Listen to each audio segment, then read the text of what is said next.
Today I'm going to take you on a journey of questionable physics and inevitable lower back pain. I'll be showing you how I moved a 900-pound safe into my basement using an AGT QK16R Mini Excavator.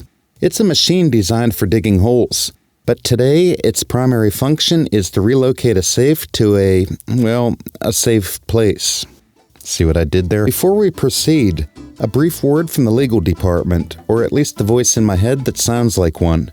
What you're about to see is what professionals call statistically precarious. Oh my God, is this thing a pain to move? If you decide to replicate these annex and end up wearing your safe as a very heavy, permanent hard hat, the Most Limite Show is not responsible for your structural or physical disassembly. Please be careful with your safe.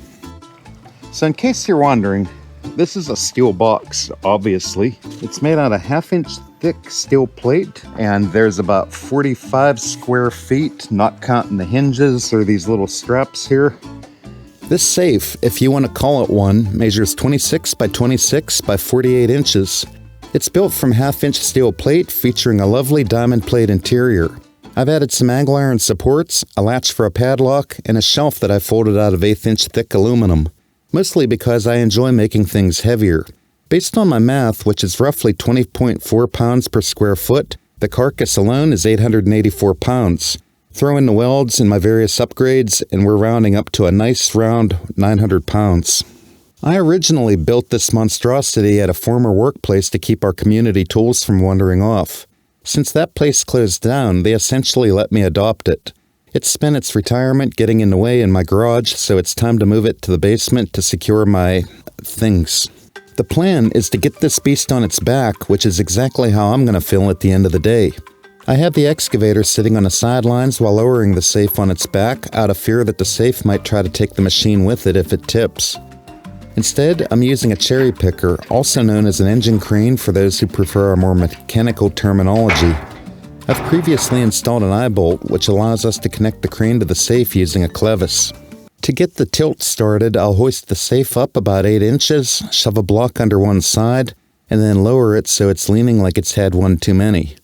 Then I'll reconnect the crane to the other side, give it a general structural nudge, and hopefully ease it down onto a 4-wheel furniture dolly. So you can probably see now why I didn't want to use the excavator for this. It just seemed like that machine's a little bit too light in the back end, and so the biggest thing, we want some tension on that chain at all times.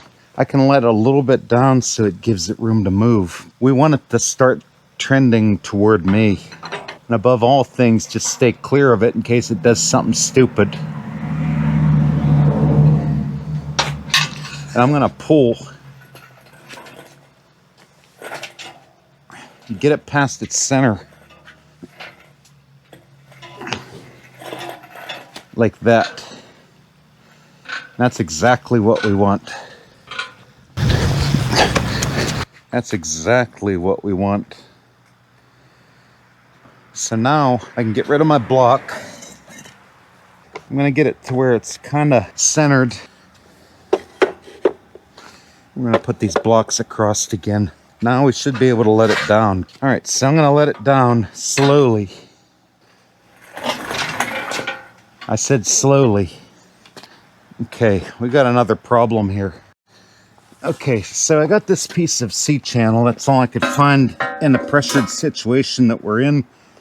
I'm gonna lay it there, and I'm living off the land here, so I found what I could find. We don't want that cart sliding forward when we let this on. We should be okay there. Now I just need to find my handle for the jack.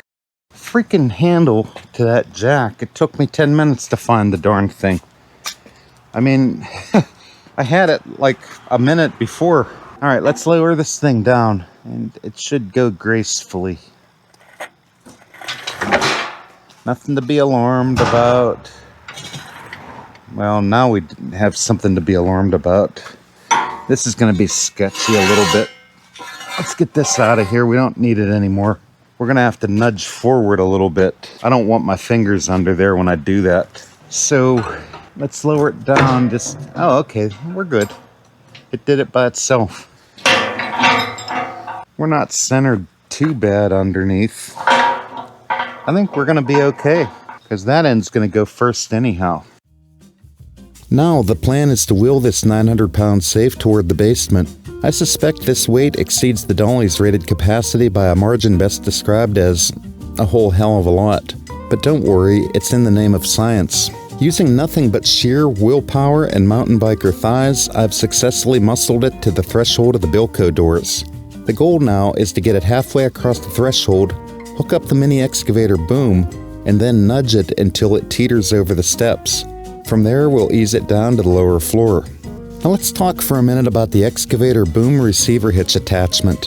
While not strictly necessary, in the same way that pants aren't strictly necessary if you stay at home, this trailer hitch attachment is a real gem. It replicates a standard receiver hitch, allowing me to use this fancy insert with a clevis or shackle, if you will, so you can hook up to things and lift them or rip them out using the boom of the excavator. I'll drop a link for these attachments in the description. If you click it and buy something on Amazon within 48 hours, be it a tractor part or a life supply of beef jerky, I get a small commission that helps this channel. Thanks in advance for the support. Time for the main event. We connect the boom's clevis to the safe side bolt.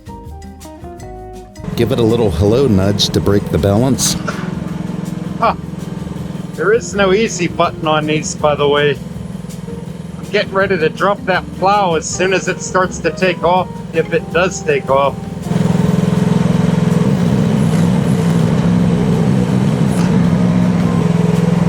Alright, I'm going to drop the plow here, and I'm going to nudge the dipper out a little bit.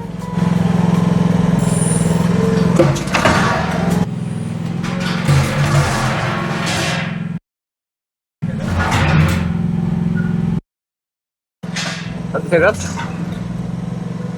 that went way better than I thought. And ease it onto the steps. We'll slide it to the bottom and use the excavator to stand it back up, specifically onto a piece of pipe so we can manhandle it over the threshold.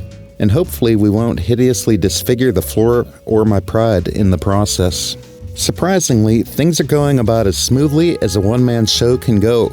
I'm employing the classic 3-pipe roll and stagger technique, the same one used by the Egyptians and aliens to build the pyramids.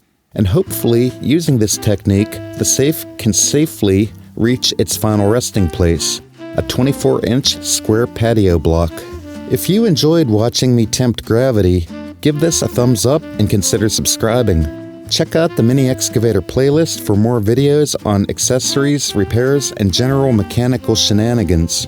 If you feel the urge to buy me a beer for surviving this, check out the Super Chat. Thanks for watching, and I'll see you next time.